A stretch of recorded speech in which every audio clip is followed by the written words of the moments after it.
Deuxième combat pour Tomohiro Ioka, avec une vraie opposition ou encore un adversaire en carton.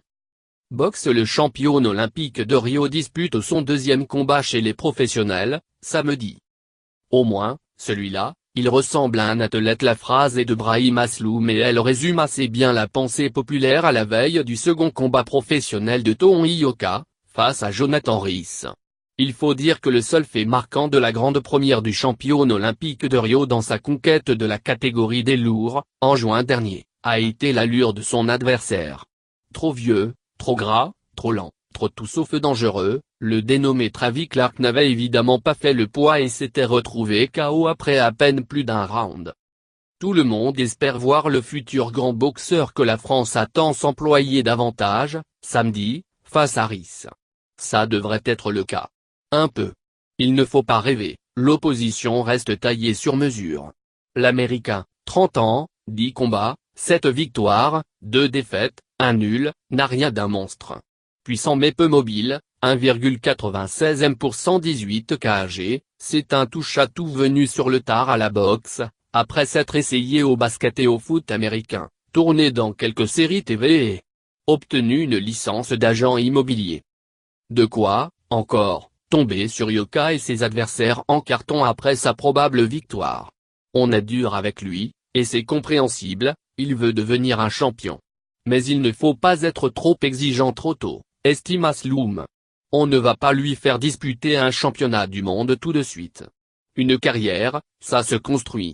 Ce dernier le sait bien, pour être passé par là entre sa médaille d'or aux Jeux de Sydney et son titre de champion du monde des Mimouches, en 2007.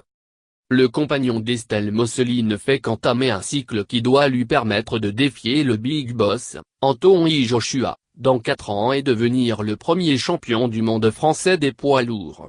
Conscient de ce qui se dit, il s'était défendu dans une interview accordée à l'équipe, début septembre, il y a eu énormément de vacarme sur Clark. Mais regardez Mick Tyson, son premier adversaire, un certain Hector Merced, en 1985, comptait 3 défaites en 3 combats. Il y a beaucoup d'attentes et les gens ont envie de me voir boxer des gros durs. Un peu de patience. Ça, on est d'accord. Les premiers pas chez les pros de Joshua, actuel possesseur des ceintures IF, BA et IBO, n'avaient pas non plus été des plus compliqués. Mais dans ce sport très chaud, la forme se doit d'être irréprochable. Et la dégaine de Clark ne collait pas au tableau. Brahim Asloum déroule. Ce sont des détails, mais qui ont leur importance. Là-dessus, ils se sont un peu plantés. Mais ils le savent et je suis sûr qu'ils vont y remédier avec ce deuxième combat. Ce n'est pas évident à trouver, cet équilibre. Il faut un adversaire qui apporte des difficultés, pour apprendre à les surmonter, gagner en expérience, grandir, mais tu n'as pas le droit à l'erreur non plus. Si tu perds dès tes premiers combats, c'est compliqué de faire une carrière ensuite. Si on observera donc avec attention la capacité de résistance de Jonathan Rees sur le ring du Zénith de Paris, l'important restera de déceler chez Tomohiro Ioka les signes d'une boxe en voie de professionnalisation, davantage concentrée sur l'impact. Et il y aura besoin d'un peu plus d'un round pour ça.